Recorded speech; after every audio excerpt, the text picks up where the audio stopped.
Como decíamos, a la UAC le interesa el costo capital neto de impuestos. Entonces, lo que tenemos que hacer es proceder a armar el mismo flujo, pero ahora analizando qué variables nos hacen reducir el impuesto a las utilidades. La emisión del bono. El importe de la emisión del bono no es para nada deducible del impuesto a las utilidades. ¿Por qué? Porque representa un pasivo nada más. Esta cifra sigue siendo la misma.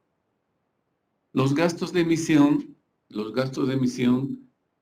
van a ser registrados al estado de resultados como parte del gasto, y al ser parte del gasto, también nos van a hacer deducir el impuesto a las utilidades. Por lo tanto, este concepto sí lo vamos a multiplicar por el factor 1 menos la tasa impositiva, porque este concepto sí me hace bajar el importe a las utilidades.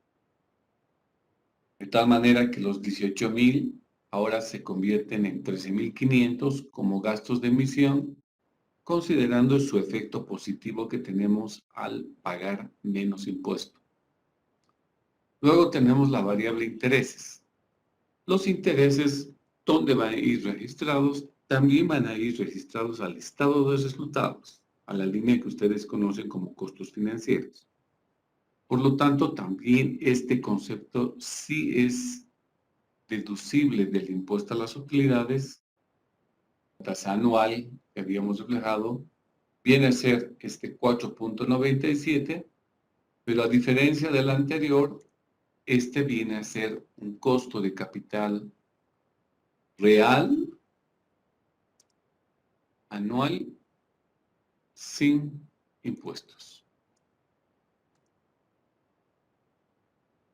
Entonces, este es un costo de capital anual, pero que lo llamamos adicionalmente como real. ¿Por qué? Porque ya ha considerado los efectos de algunas de las variables en una reducción del impuesto a las utilidades. ¿Okay? Entonces, esta cifra es la que deberían haber ustedes encontrado en su GETS. ¿Les salieron así los resultados?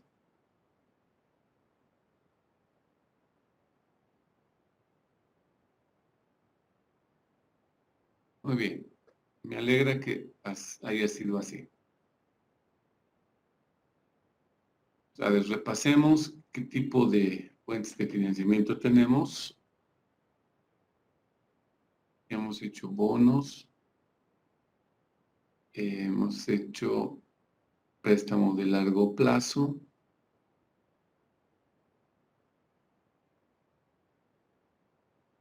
es una hipoteca, ok. Seguiremos bajando en la lógica del balance general y hemos visto las cuentas del pasivo, que son plata que llega a la empresa y que tiene un costo financiero.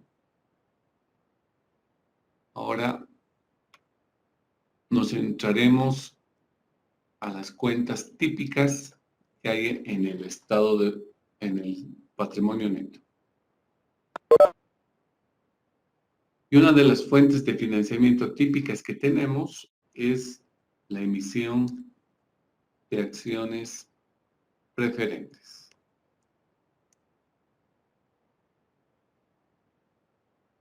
Como más adelante vamos a ver con más detalle el tema de financiamiento a través de acciones, lo único que podemos decir es que estas acciones denominadas preferentes tienen garantizado un dividendo, ¿no? Ya al principio de la materia habíamos hablado mucho de política de dividendos y veíamos cuál es la diferencia de lo que gana un accionista preferente frente a un accionista común. Entonces, en el caso de las acciones preferentes, vamos a tener las siguientes variables. Vamos a tener una emisión de acciones que son vendidas al mercado y vamos a pensar de que esa emisión se ha hecho por 1,000,000 de pesos. Hemos vendido acciones equivalentes a 1,000,000. Plazo no existe porque las acciones, a diferencia de los bonos, son títulos valor de índole participativo, pero que tienen un carácter indefinido. O sea, es igual, las acciones es lo mismo que decir que han sido emitidas al infinito, no tiene plazo. Tasa de interés, más que tasa de interés, lo que vamos a llamar es tasa de los dividendos. ¿Cuánto es la rentabilidad de estas acciones preferentes? Esa rentabilidad se llama los dividendos. Vamos a simbolizar con una D. Y esos dividendos son fijos. Supongamos, vamos a decir 4%. No hay pago de periodos de capitalización del interés, no existe esto.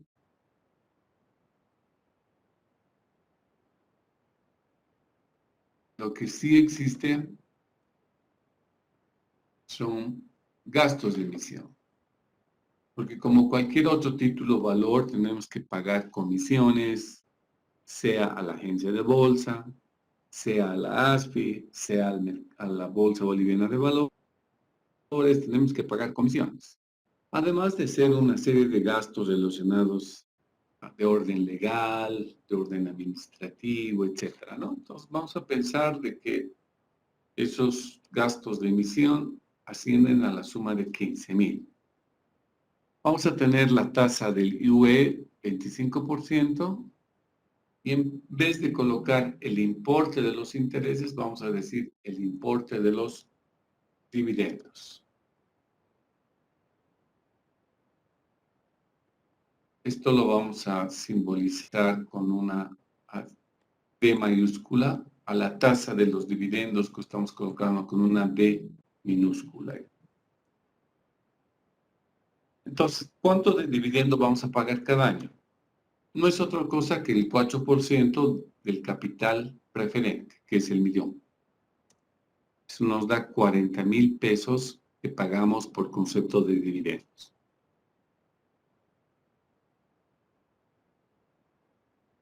Ok. Sobre la base de esto, ahora lo que vamos a calcular, bueno, antes de calcular lo que haremos es la gráfica. Una gráfica que nos permita ver la ubicación de estas variables, ¿no?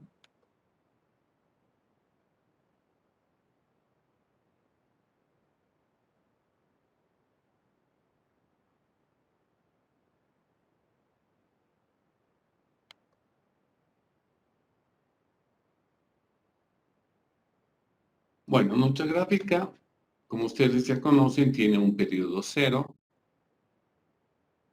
la terminación del primer año, la conclusión del tercer año, cuarto año, quinto año, sexto año, ¿hasta cuándo?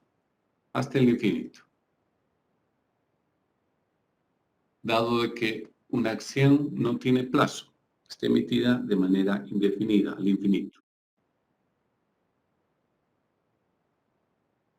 ¿Qué vamos a tener como entrada o salida de dinero en el periodo cero? Este valor de emisión.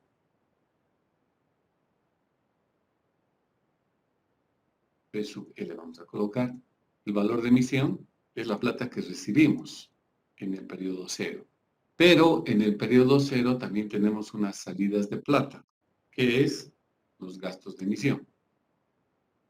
Cuando termine el periodo 1, ¿qué se procede a pagar? Se procede a pagar el dividendo número 1. Los dividendos pagamos en forma anual, no pagamos en periodos menores.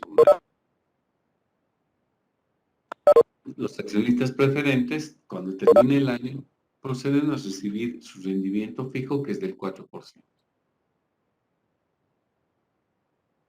Esa cantidad de plata que reciben es igual al dividendo del año 2. Porque como es un instrumento de renta fija, los rendimientos todos los años vienen a ser similares. ¿Ok? Entonces luego viene el año 3, procedemos a pagar su respectivo dividendo, termina el año 4, pagamos el respectivo dividendo, pero cancelando siempre la misma suma de dinero. No cambiamos, ni la bajamos ni la aumentamos. ¿Por qué? Porque es una tasa que está dada desde el momento que la acción ha sido emitida. Esa es la gran característica que tienen los accionistas preferentes. En ningún momento dejan de percibir dividendos, así sea que la empresa haya perdido en dicha gestión. Y esto se repite al infinito. Se vamos a recibir infinitos dividendos. Visto de esta forma, para nosotros es un tema que anteriormente hemos visto en matemáticas financieras, que es una anualidad perpetua.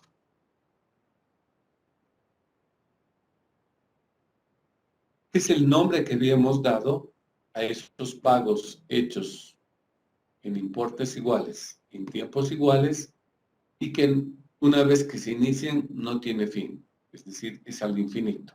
Por eso estamos hablando de perpetuos. Y en ese marco, en anualidades, habíamos visto una fórmula que permitía hallar el valor actual de una anualidad perpetua. Pero no vamos a usar una herramienta que tiene el Excel, porque el Excel tiene un finito número de columnas, no es al infinito.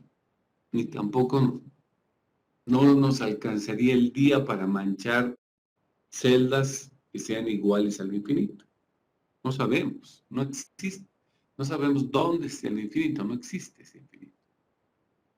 Pero como se aplica un límite a una función dada, ese límite nos ha permitido ver en matemáticas financieras que el valor actual de una anualidad perpetua, si se acuerdan con las variables que habíamos visto en entonces, decíamos que es igual a las anualidades R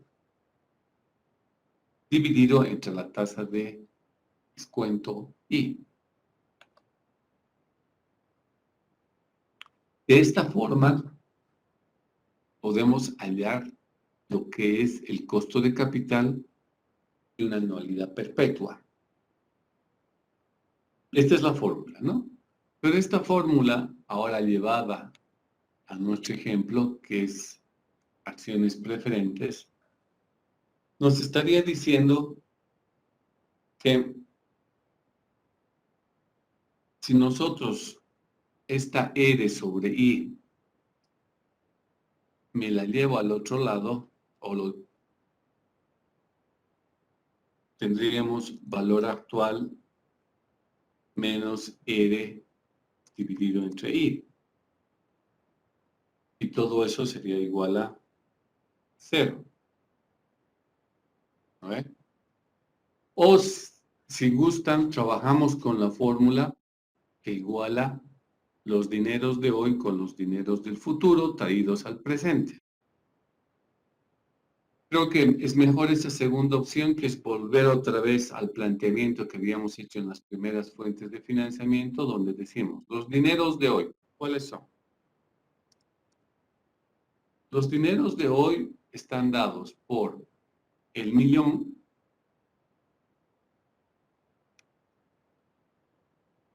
menos los gastos de emisión, que son 15,000.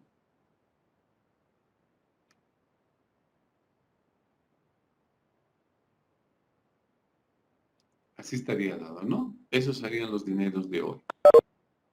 Y esos dineros de hoy los igualamos con los dineros del futuro traídos al presente.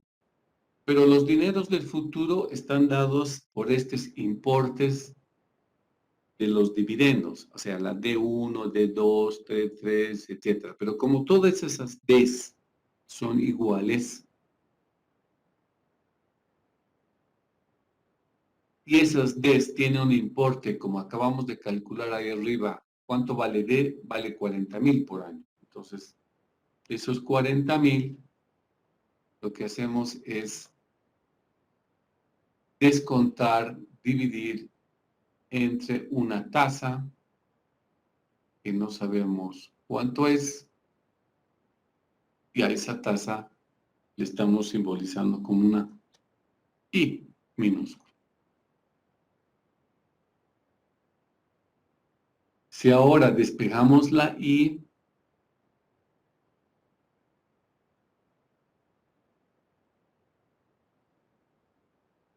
habremos determinado que 40,000 va a estar dividido entre 1,000,000 menos 15,000.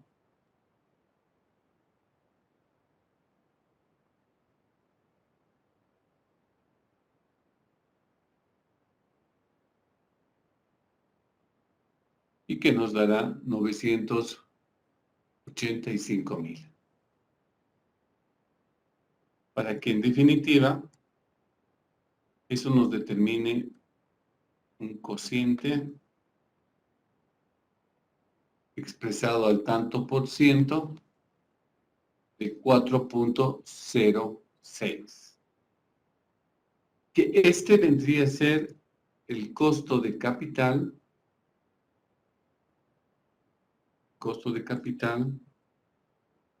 anual, porque estamos pagando dividendos anuales, por lo tanto la tasa que sacamos es una tasa anual.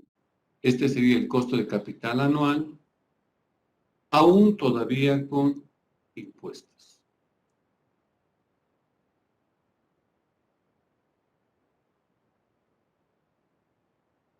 En ese sentido, esta I viene a ser igual que nuestra R minúscula, con la cual habíamos simbolizado a nuestra tasa anual. O sea, no tenemos que hacer ningún cálculo de tasa de interés equivalente. ¿Por qué? Porque, repito una vez más, la tasa de descuento que sale es una tasa anual. ¿Por qué? Porque estamos trabajando con dividendos que se pagan anualmente. No necesitamos este costo de capital, sino necesitamos un costo de capital real. Entonces nos preguntamos, en base a los planteamientos, ¿cuáles son las variables que nos hacen deducir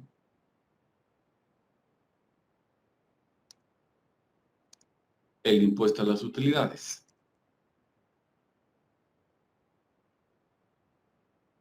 Esas variables serán, en la gráfica, el valor de emisión, no, porque esa es una cuenta de patrimonio neto, no es de pasivo, es de patrimonio neto.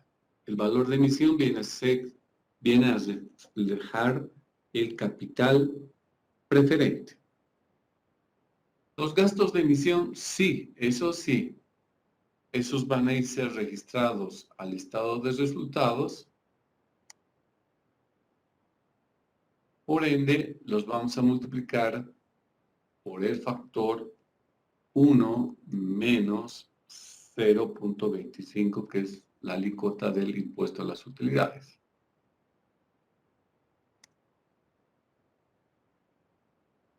Y por el lado derecho, que significa los dineros de hoy, traídos al presente, lo que tendríamos es el pago de los dividendos, dividido entre I.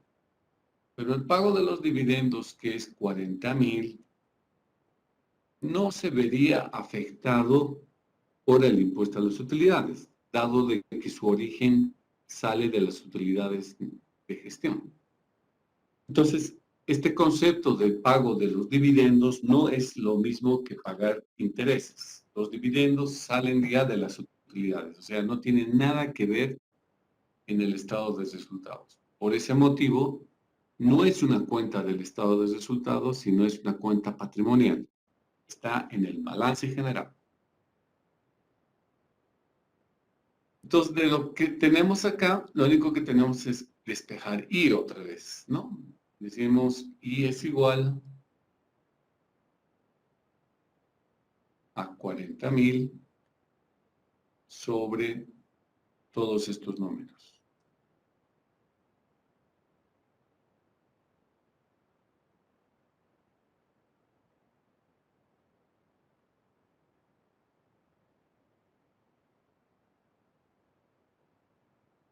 Y eso nos da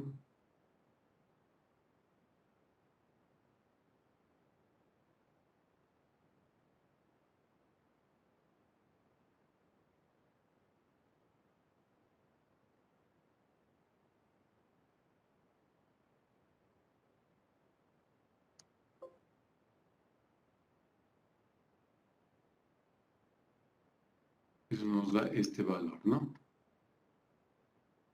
Nos da 988,750. Ustedes pueden confirmar en sus calculadoras.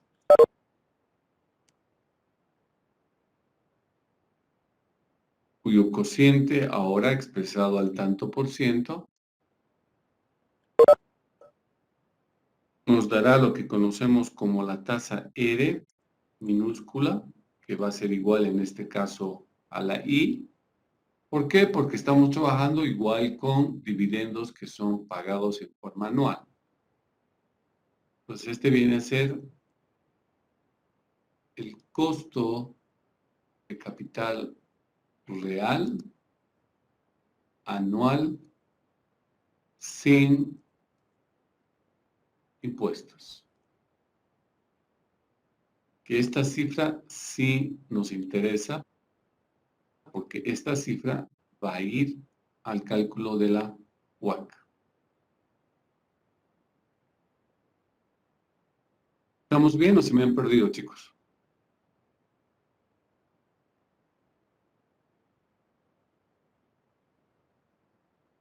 Ok. Hay una manito, por lo menos nos dice que no están dormidos todavía todos. Ok, de manera similar, ahora veamos otra cuenta patrimonial, que serían las acciones comunes, no las acciones preferentes. Ahora vamos a hablar de las acciones comunes.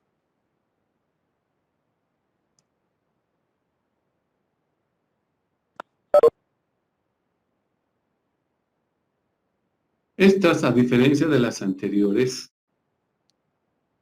ganan dividendos, pero en función de las utilidades. Entonces vamos a pensar de que vamos a emitir acciones comunes por 1,200,000. El plazo, igual no tienen plazo, es al infinito.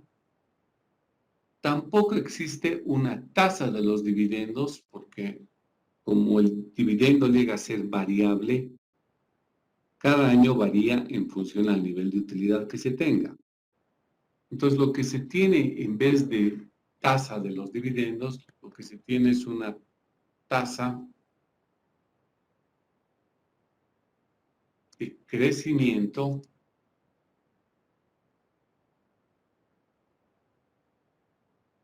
de las utilidades. Porque es razonable pensar de que las utilidades crecen con el tiempo. Entonces, esto lo vamos a llamar, por decirles, U. Y pensamos que las utilidades, es normal que una empresa, año que pasa, gane más. Ese es el razonamiento lógico. Entonces, esa ganancia adicional que vamos a tener en la utilidad neta año por año, vamos a decir de que es igual a un... ¿cuánto? Vamos a decir que es igual a un 3%. O sea que cada año la utilidad neta sube un 3%. Gastos de emisión, de manera similar al anterior caso, sí tenemos gastos de emisión. Vamos a decir que son 16,500 los gastos de emisión. Pago de comisiones, legalizaciones, formularios, etc. Tenemos también una tasa del impuesto a las utilidades, que es 25, y ahora lo que tenemos, que requerimos, es cuando menos proyectar cuánto va a ser el importe del dividendo número 1, o del primer dividendo, como quieran llamar. Vamos a decir el dividendo 1. ¿Cuánto es? Entonces, esto no es nada del otro mundo. Le podemos pedir al contador de que proceda a calcular el estado de resultados del siguiente año y ver cuánto de utilidad sacamos. Y esa utilidad lo dividimos entre el total de los socios. Y de ahí vamos a sacar cuánto es el dividendo de una acción común solo para el primer año. ¿Okay? Entonces, supongamos que el dividendo para el primer año alcance una suma equivalente a ver cuánto era, 40,000. Entonces vamos a asumir que los dividendos del primer año son 77,000. Entonces 77,000 pesos vamos a distribuir entre todos los socios comunes. Ese va a ser el dividendo del primer año. ¿De dónde salen los 77,000? Claro, obviamente me está saliendo de la cabeza, pero estos 77,000 los sacamos de armar el estado de resultados de la empresa y por lo menos proyectar para un año. Y del fruto de esa proyección anual podemos sacar la utilidad neta que tendríamos y la utilidad neta lo dividimos entre el total de accionistas. Entonces, lo que estamos sacando es el importe total de los dividendos. Vamos a pagar dividendos por 77,000. Ahora, ¿cómo sería la gráfica de este tipo de acciones?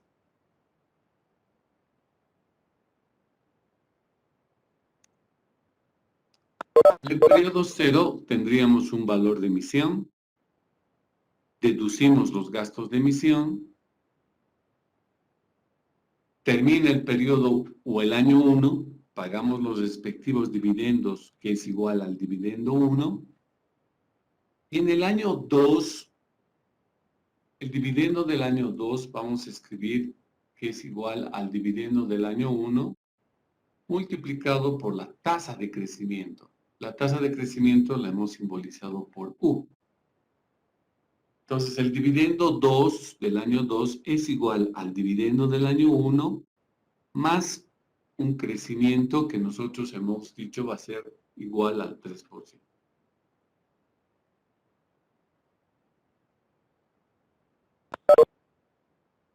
¿Cómo será el dividendo del año 3? El dividendo del año 3 será igual al dividendo del año 2 por 1 más la tasa de crecimiento.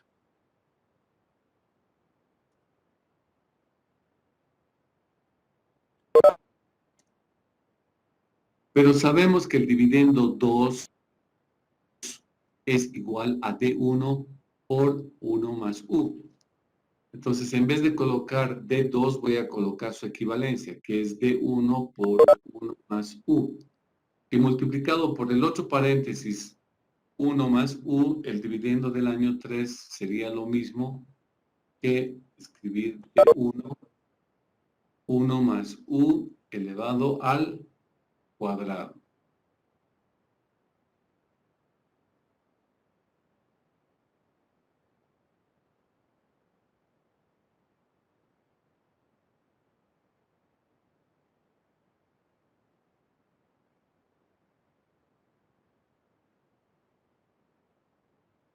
Así sería, ¿no ves? O sea, el dividendo del año 3 lo podemos escribir en función al dividendo del año 1. Pero su tasa de crecimiento lo elevaríamos al cuadrado porque 2 veces lo habríamos multiplicado por este factor de crecimiento. El dividendo del año 4 vamos a hacer exactamente lo mismo. Será igual al dividendo del año 1, pero elevado al cubo. ¿Por qué? Porque el dividendo del año 3 lo habíamos escrito, lo habríamos colocado de esta manera. Dividendo del año 3, 1 más U.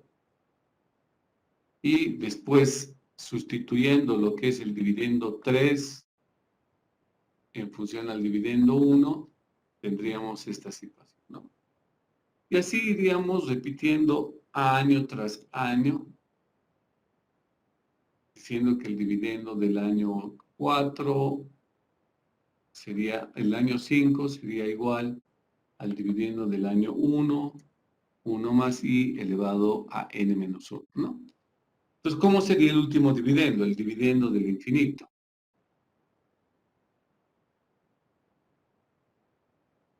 El dividendo del año infinito sería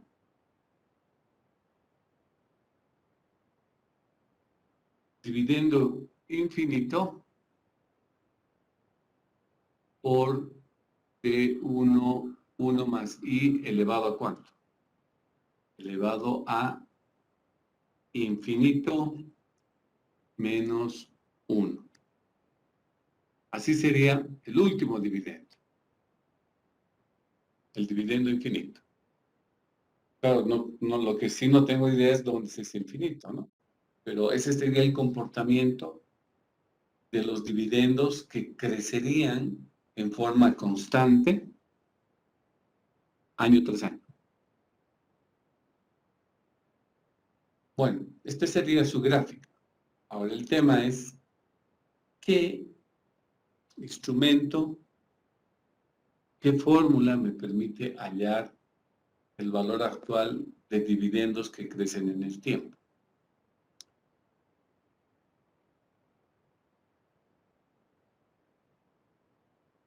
Esa fórmula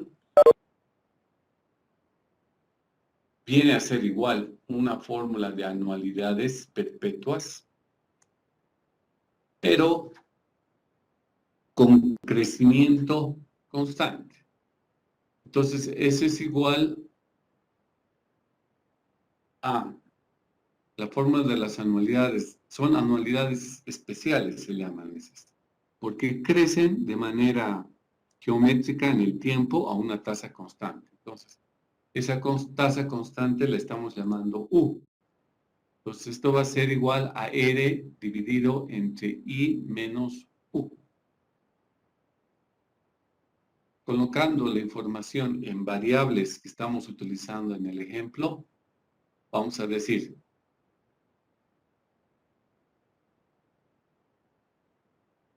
que los dineros de hoy vendrían a ser el valor de emisión menos los gastos de emisión igual a los importes de los dividendos, pero en este caso los dividendos son de 1, porque cada uno, todos los periodos tenemos un dividendo, de 1, de 1, de 1, de 1. Y ese dividendo de 1 va a estar dividido entre la tasa I, que no sé cuánto es, menos su tasa de crecimiento, que es 3%. Esta es la tasa de crecimiento de los dividendos, 3%.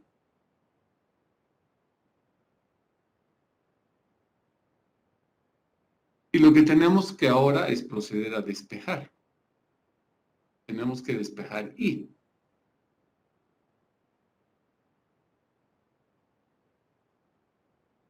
¿A qué será I?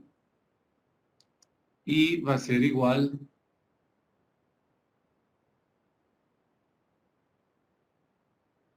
pasamos todo el divisor al otro lado a multiplicar y todo lo que me está multiplicando lo paso nuevamente al otro lado a dividir. Entonces tendríamos de 1 dividido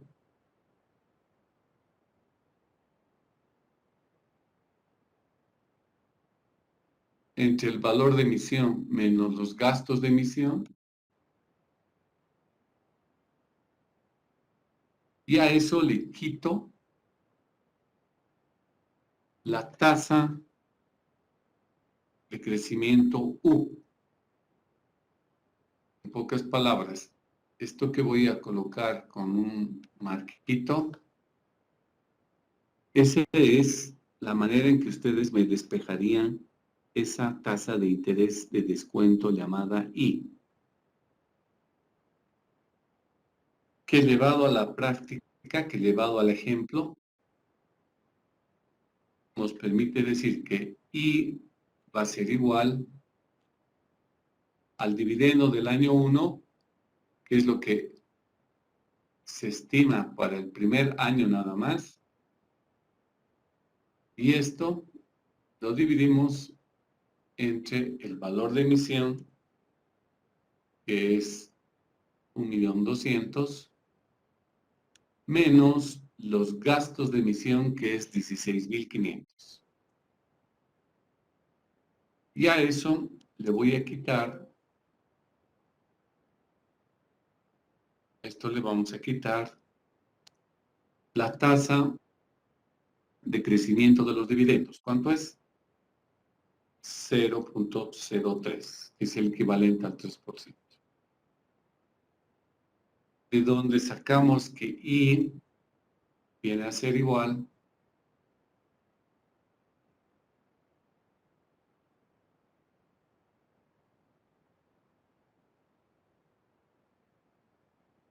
menos 0.3. 0.3, listo.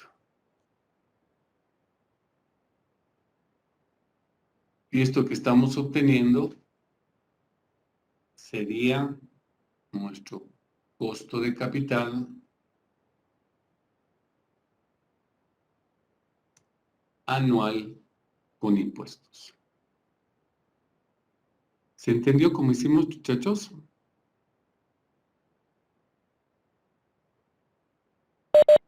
Esto lo vamos a volver a ver más adelante cuando veamos fuentes de financiamiento de largo plazo, que pertenece, en este caso, a un modelo de crecimiento de los dividendos, un modelo de crecimiento fijo por parte de los dividendos.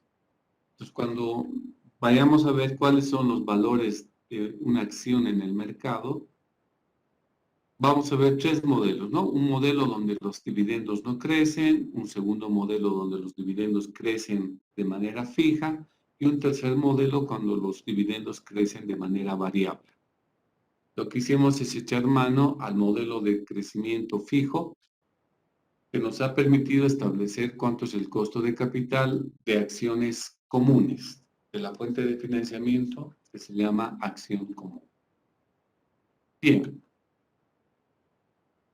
Ahora no está terminado todavía el trabajo porque necesitamos definir qué variables de las que acabamos de usar son factibles que nos reduzcan el impuesto a las utilidades.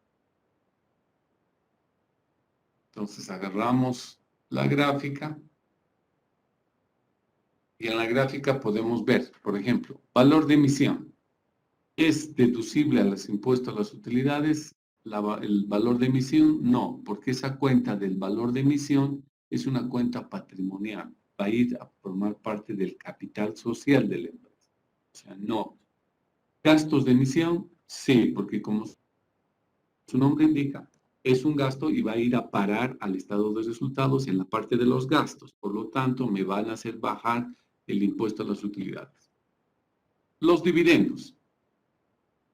No importa cuánto valgan los dividendos, estos dividendos no forman parte del estado de resultados. Por lo tanto, no nos afecta al costo de capital. Eso que acabamos de decir lo vamos aquí en esta parte en vez de 0,3 voy a poner U ya para hacer todo en variables. Entonces eso es lo que acabamos de decir, vamos a colocar acá abajo y vamos a decir de estas dos variables el valor de emisión no es afectado, el gasto de emisión sí es afectado, por lo tanto le multiplicamos por 1 menos 0.25 que es la tasa del impuesto a las utilidades. Al dividendo 1 del año 1 no le afectamos y a las tasas tampoco. Entonces, con este ajuste, volvemos a calcular lo que viene a ser I.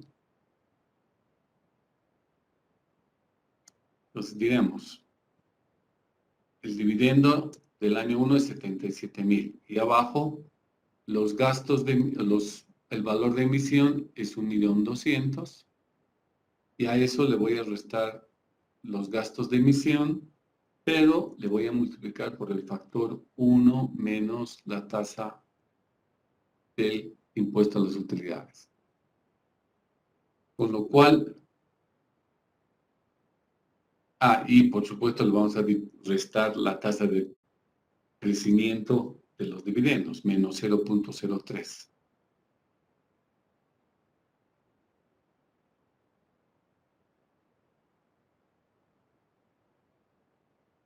Y de acá determinaremos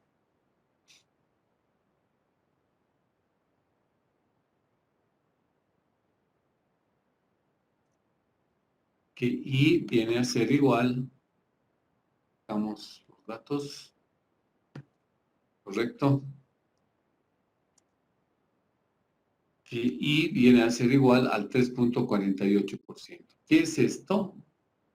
Lo que a nosotros nos interesa como el llamado costo de capital real anual sin impuestos. Esta sería igual de manera similar lo que nosotros le llamamos como la ERE, ¿no? Como tasa anual.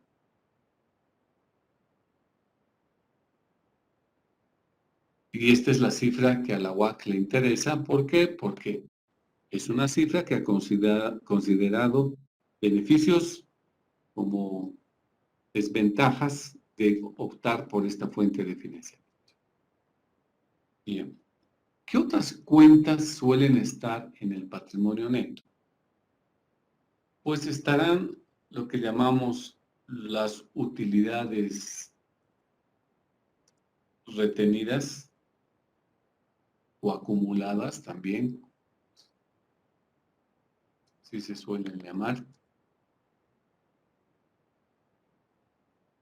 Estará la utilidad neta de gestión.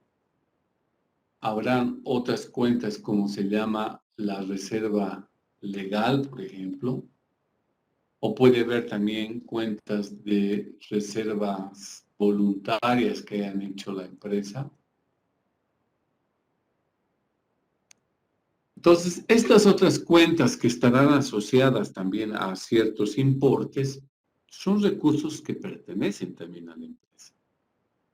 Entonces, lo que se suele relacionar como costo de capital real para todas estas fuentes de financiamiento que les estoy platicando, para todas estas, lo que se hace es asimilar el costo de capital del capital común, del capital de las acciones comunes ordinarias, como el mismo valor del costo de capital de estas otras fuentes.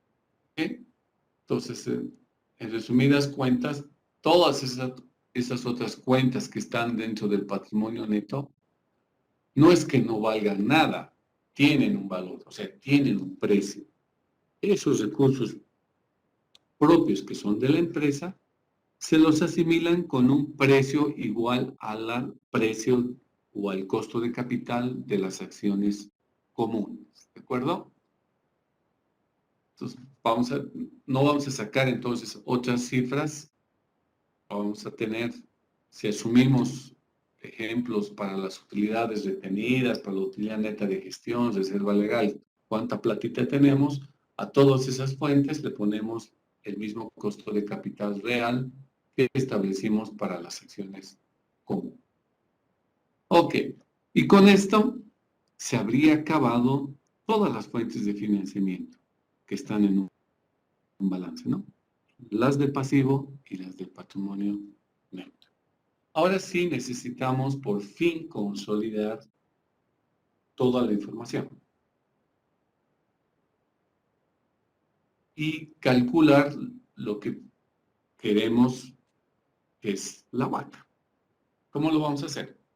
Entonces, primero vamos a colocar la fuente de financiamiento. 2, vamos a colocar el importe de la fuente de financiamiento. ¿Cuánta plata?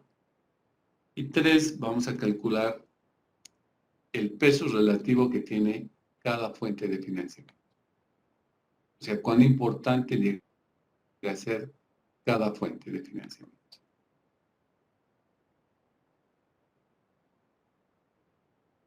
Para ese propósito, lo que vamos a hacer es revisar desde el principio todas las fuentes de financiamiento que hemos considerado y sus costos de capital. Espero que no me falte ninguna. A ver.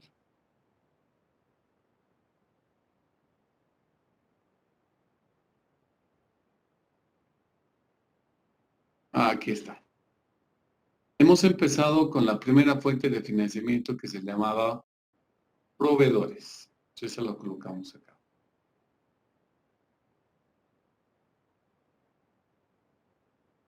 Y una vez vamos a colocar otra columna más que se va a llamar el costo de capital con impuestos. Okay. Proveedores. ¿Cuánto era esa fuente de financiamiento? Habíamos hecho una compra de 4.900 y nos daban el crédito y estábamos pagando 5.000 por un plazo de 30 días, ¿no?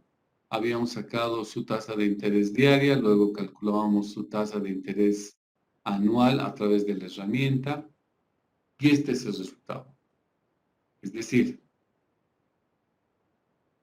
estos 4.900 que nos han dado a mercadería crédito tiene un costo de capital anual del 27.43%. O sea, estoy jalando la información de los cálculos que hicimos anteriormente, no estoy haciendo nuevas operaciones. Lo repito una vez más, proveedores nos habían dado una línea de crédito de 4.900 pesos, ahí está. Y lo que estamos jalando acá es el costo de capital, eso sí le aumentaremos. Le vamos a poner anual con impuestos. Y el resultado que obteníamos es una R igual al 27.43 que lo habíamos colocado con fondo celeste. Luego, pasamos a trabajar con otra fuente de financiamiento que era el préstamo bancario de corto plazo. Y habíamos hecho acá dos ejercicios. Uno pagando intereses al final y otro pagando intereses al principio. Vamos a tomar en cuenta la segunda opción. Es decir, vamos a tomar el préstamo bancario de corto plazo con intereses anticipados. Para no repetir la misma fuente de financiamiento, ¿ok? Vamos a asumir que hemos tomado plata prestada pagando intereses anticipados. ¿Cuánta plata nos han prestado en el corto plazo? Nos han prestado 70.000. Ya. Esos 70.000, primero habíamos sacado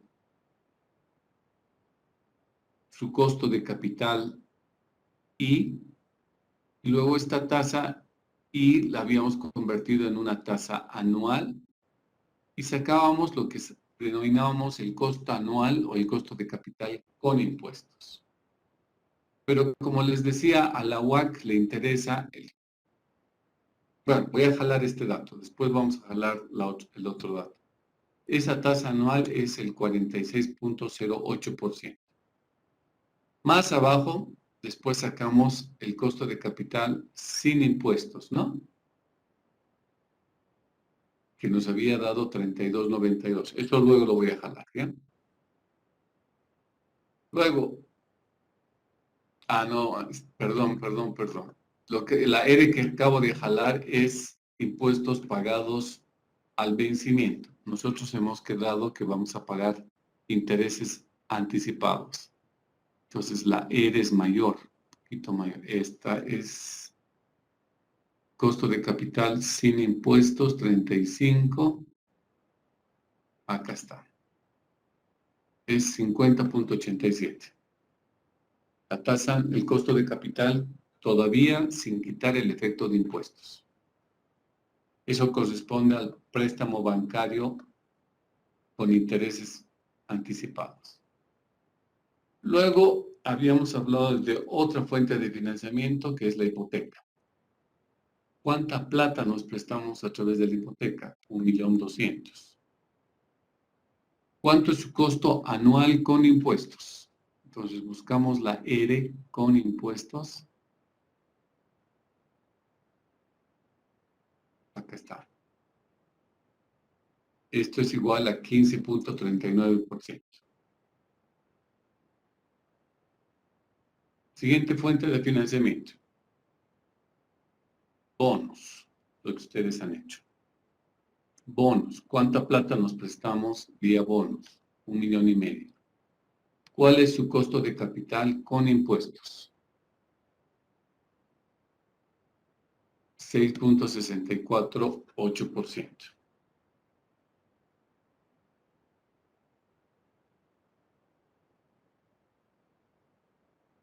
Terminamos con bonos, luego vimos acciones preferentes.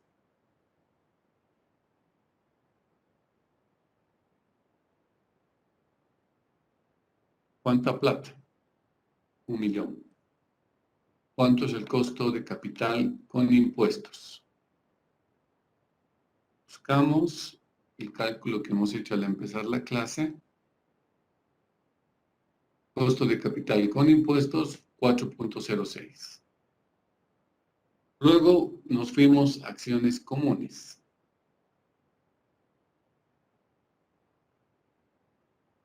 ¿Cuánto de dinero obtenemos por la emisión de acciones comunes? 1.200.000.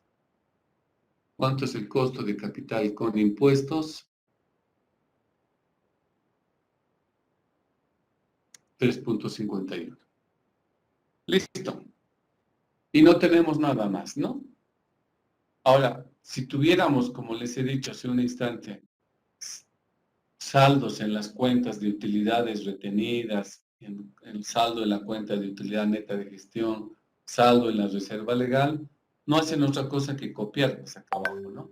Colocarán el nombre de sus cuentas aquí y colocarán el monto que tienen en ese saldo de esas cuentas y le colocarán como costo de capital anual con impuestos el mismo valor de las acciones comunes, ¿ya? Si es que existiese. Bueno, en nuestro ejemplo no tenemos y con eso cerraríamos nuestro cuadro de fuentes de financiamiento.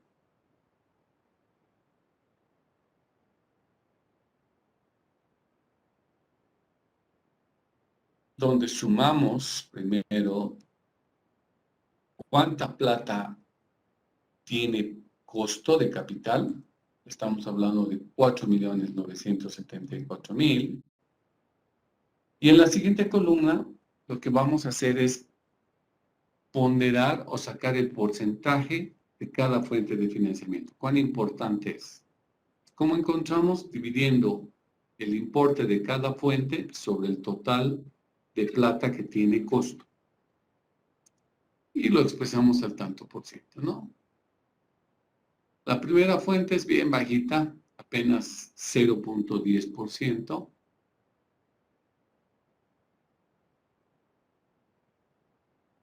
La siguiente fuente,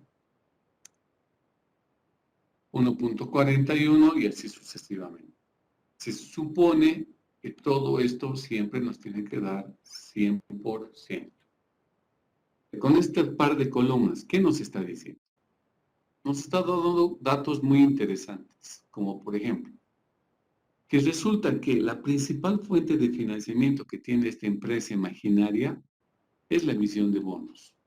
Porque la empresa consigue plata, el 30% de la plata que consigue lo logra a través de la emisión de bonos. Es la primera y la principal fuente de financiamiento que tiene la empresa. Segunda fuente. La segunda fuente empata en la hipoteca y en las acciones comunes. ¿Por qué? Porque en ambas consigue el 24.12%.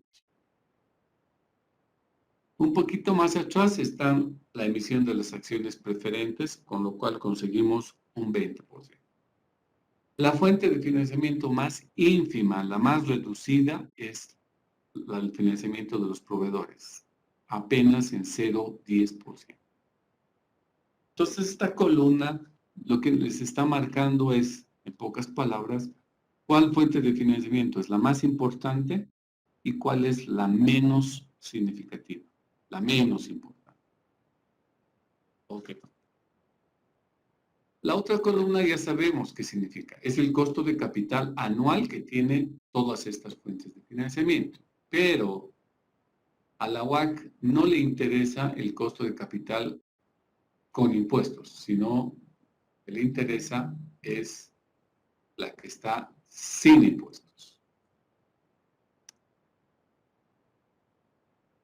Por este motivo, lo que nosotros hicimos en cada fuente de financiamiento es calcular una ERE anual con impuestos y sin impuestos, ¿no? Vamos subiendo otra vez. El costo de capital real anual sin impuestos de las acciones comunes es 3.48. 3.51 era con impuestos.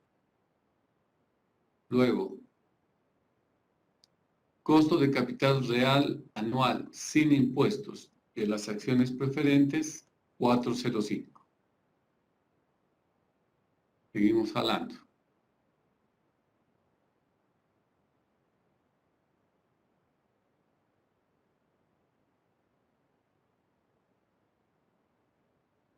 Bonos, costo de capital real sin impuestos, 4.97.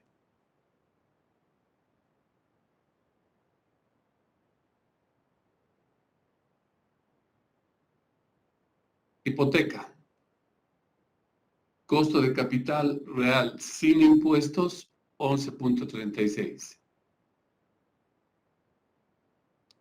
Seguimos jalando.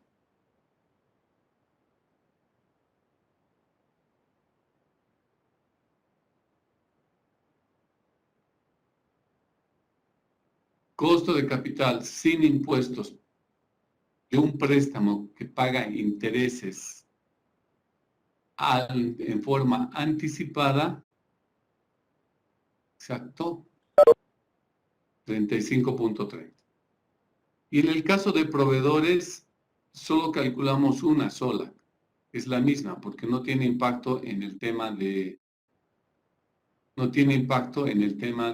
costos real ni en una deducción del IUE. Entonces sigue siendo este 27.43. Entonces repetimos una vez más, esta columna que estamos generando recoge el costo de capital, todos en términos anuales, pero sin impuestos. ¿Cuál es la diferencia? Es que ustedes pueden observar que el costo de capital con impuestos llegan a ser más altos que el costo de capital sin impuestos. Y esa diferencia obedece a que la columna que dice con impuestos todavía no hemos deducido el efecto que producen ciertas variables para cancelar un menor importe a los impuestos a las utilidades. Si consideramos esos beneficios, eso repercute en que se bajen los costos de capital. ¿Ok? Ahora, para calcular la WACC, ¿qué habíamos dicho? La WACC no viene a ser que otra cosa que un promedio, ¿no ve? Entonces, si ustedes me dicen, saquemos el promedio del costo de capital, si calculamos de esta manera, como promedio simple, ¿qué haríamos? Sumamos todas las cifras y eso lo divido entre el número de casos. ¿Cuántos casos? ¿Cuántas fuentes de financiamiento son? 6, ¿no ve? Entonces, si ustedes dan una respuesta del 14.43%, están sacando un promedio de los costos de capital. Pero aquí tenemos un problema. Este es un cálculo de un promedio simple. Y cuando calculamos promedios simples, todos los datos se asumen que tienen la misma importancia. ¿Qué quiere decir? Que proveedores con sus 4.900 es igual de importante que el 1.200.000 que tenemos acciones comunes. Que los 70.000 es igual de importante que el 1.000.000 que tenemos en acciones preferentes. Entonces eso no tiene lógica, no es verdad. Entonces, por este motivo, esta respuesta de sacar el promedio simple no nos sirve. ¿Por qué? Porque las fuentes de financiamiento no todas son iguales en cuanto a su importancia. No todos nos están dando la misma cantidad de plata. Si todos nos hubieran dado, todas las fuentes nos hubieran dado 1.000.000, sí, toditas serían igual de importantes y este resultado sería el correcto. Pero como no es así, a la UAC lo que le interesa es el promedio ponderado. ¿Y qué significa ponderado? Es que el ponderador está dado por estos porcentajes de cada fuente de financiamiento, que la suma sale 100%. Ese es su ponderador. Porque esa columna les dice quién es más importante y quién es menos importante desde el punto de vista de fuente de financiamiento. Entonces lo que hacemos es multiplicar el porcentaje de importancia de cada fuente por su costo de capital, sin impuestos. Multiplicamos esas dos columnas y les dan estos valores. Y luego me los suman esos valores. Esta suma que me está saliendo como 6.42%, chicos, esto es la famosa WACC. Este numerito es el promedio ponderado de costo de capital de las distintas fuentes de financiamiento con costo. Pero noten, promedio simple le salía 14.43, promedio ponderado 6.42. Es terriblemente harta la diferencia entre un resultado y otro. Pero veamos su razonabilidad. Si ustedes se fijan, ¿cuál es la fuente de financiamiento más importante? Hemos dicho, es esta, los bonos, con 30.15%. Y fíjense su tasa, 4.9, casi 5. Las otras dos fuentes más importantes, ¿cuáles son? La hipoteca, 24.12, y las acciones comunes, 24.12. Y fíjense su tasa, 11.36, 3.48. Con estas tres, hablemos la cuarta más. La cuarta es este 20%, que son las acciones preferentes. ¿Cuánto es su tasa? 4. Entonces, si se fijan estas 4 tasas, ninguna de esas está pues cerca del 14%. Las 4 están girando en el peor de los casos 11% y en el mejor de los casos 3.48%. Entonces ya me está dando la pauta que de acuerdo a la importancia de las fuentes de financiamiento, su costo de capital no va a estar encima de 10, va a estar más bien alrededor de 6, que es el resultado que acabamos de obtener con un 6.42%. ¿Estamos? Ese es el promedio ponderado que dista mucho de haber sacado un promedio simple con el cual nos daba 14.43. muy distinto. Entonces, esta es la manera larga de enseñar el cálculo de la UAC, que obviamente ha requerido utilizar una serie de herramientas que sabíamos de matemáticas financieras y poderlas aplicar a cada fuente de financiamiento. Entonces, como ustedes se dan cuenta, y espero que sí se lo haga, en este ejercicio, ¿cómo se lo lleva a la práctica? Es bien fácil. Lo que ustedes tienen que hacer es agarrar su balance general de la empresa y empiezan a revisar, agarran su balance general del año 2021, si ustedes quieran, y lo único que se ponen a revisar es lo siguiente. Se ponen a revisar los pasivos. Entonces dirán, vamos a revisar primero los pasivos corrientes, dirán. Listo. Y empezarán a ver cuenta por cuenta si cada una de esas deudas que figuran en el corto plazo, si esas cuentas tienen costo de capital o no. Entonces, ¿qué va a venir por acá? Seguramente vendrá proveedores, vendrán cuentas por pagar, luego vendrá, no sé, pues impuestos por pagar, vendrán gastos por pagar o gastos acumulados o devengados. En fin, tendrán así un montón de cuentas, ¿no? Habrá servicios por pagar, etcétera. Y cada una de estas cuentas tiene su importe.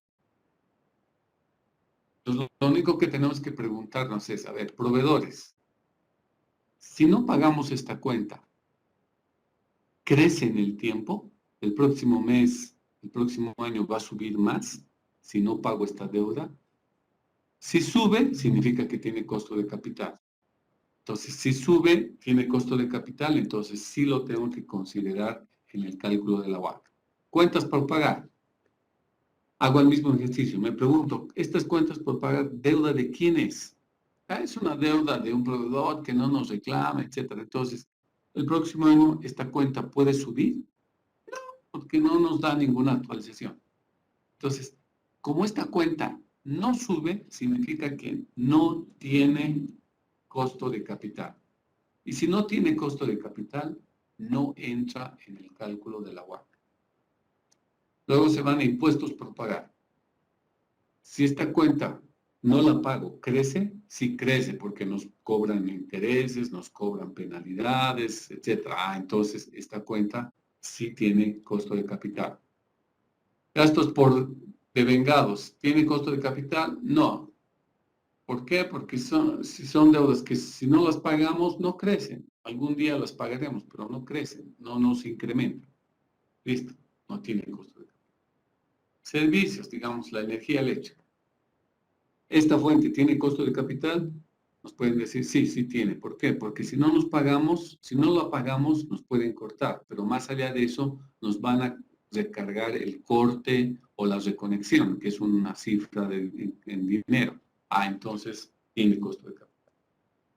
Y lo mismo hacen con el tema de sus pasivos no corrientes de largo plazo. Cuenta por cuenta se van preguntando si tiene costos de capital o no. Beneficios sociales, tendrán hipotecas, tendrán bonos, etc. Entonces van definiendo, este tiene costo de capital, sí, tiene costo de capital, este no tiene, etc.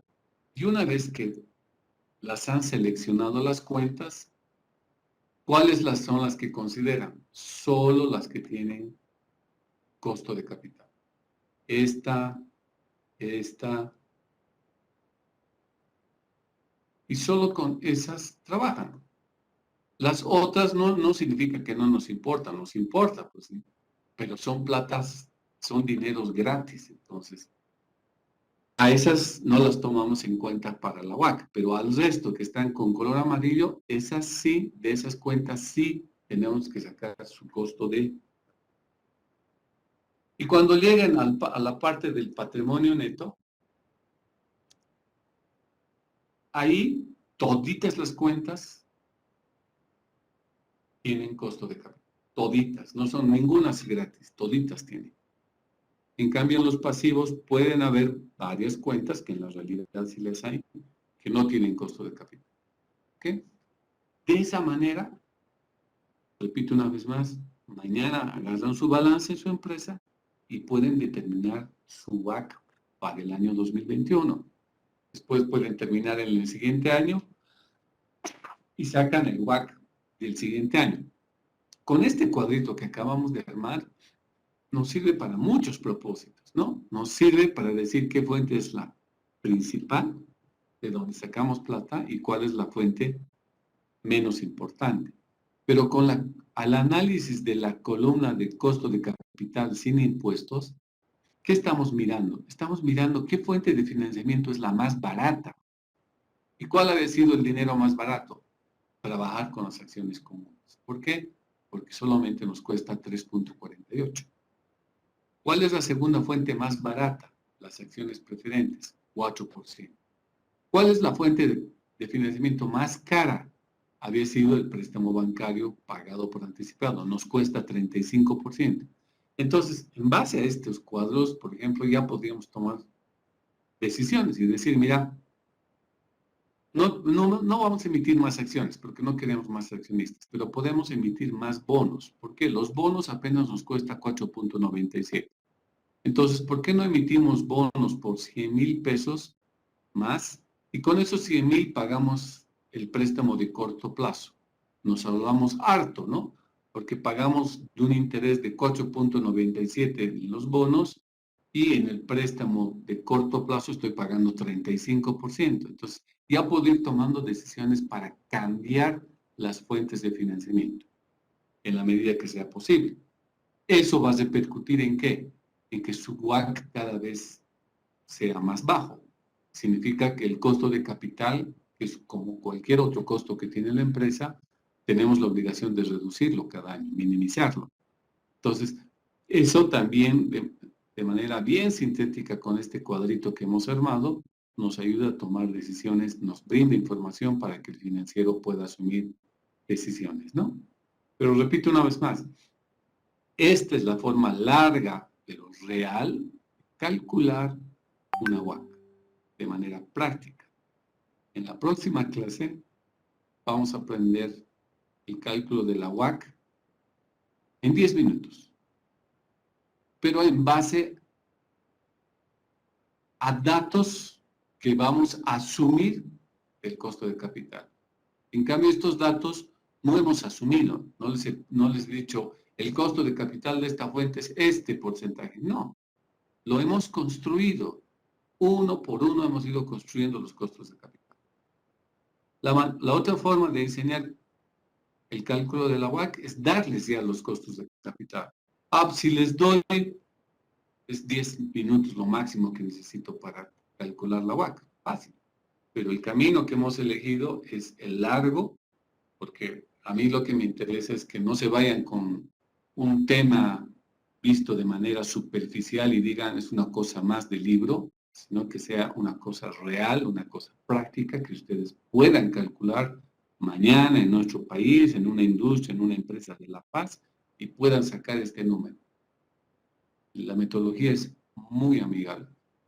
Lo único que van a tardar es en conseguir información, de saber cuánto es el costo adicional, cuáles son las condiciones, etc. Nada más. Pero por lo demás su cálculo no reviste mayor complejidad que agarrar las distintas herramientas que hemos visto, sobre todo en matemáticas financieras, en tasas de interés equivalente, en el tema de capitalización y actualizaciones, nada más. ¿Ok? Bueno, chicos, hasta aquí vemos y la próxima clase entramos a ver el cálculo de la WACC de una manera más resumida. ¿Ok? ¿Alguna pregunta? Bien.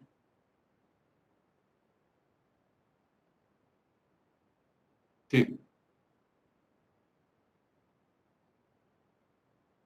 No, lo que pasa es que, a ver, ¿dónde está eso? Acá está.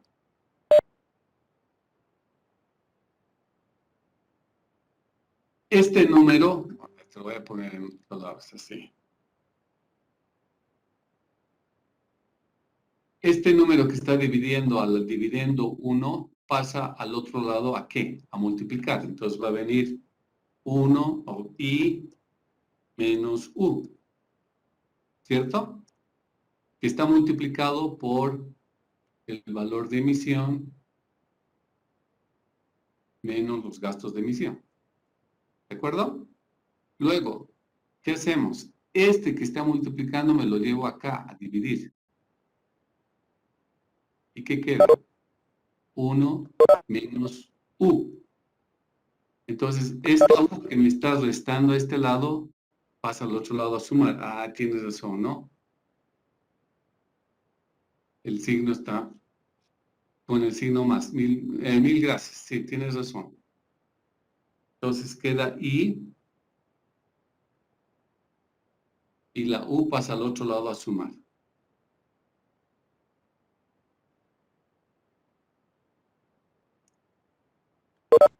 Entonces la fórmula sería de esta forma, ¿no? Donde en vez de restar sumamos la i y en la fórmula también la voy a cambiar más u. Nos sale 951, aquí también la vamos a cambiar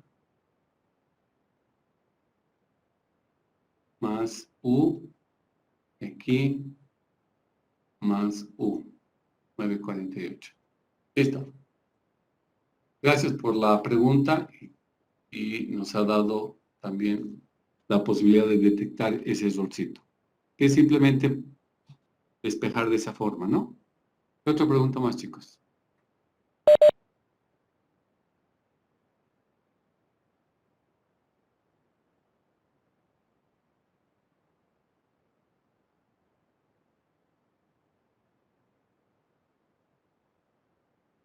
No sé, voy a ver.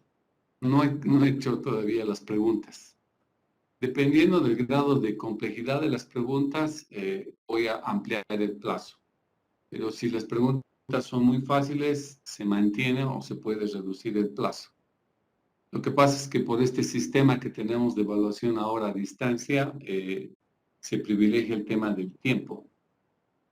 No está todavía cerrado. Tú has debido ver simplemente el enunciado, pero no he cargado todavía las preguntas. Recién voy a terminar de diseñarlo el examen. Y en función a eso voy a ver qué tiempo les doy, chicos. No, el cálculo de la UAC no va a entrar. No, todo antes de la UAC sí.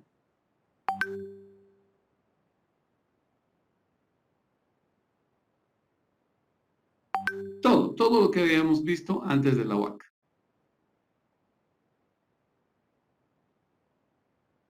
Bueno, muchachos, vayan a descansar. Les vaya bien. Felicitado. Hasta luego.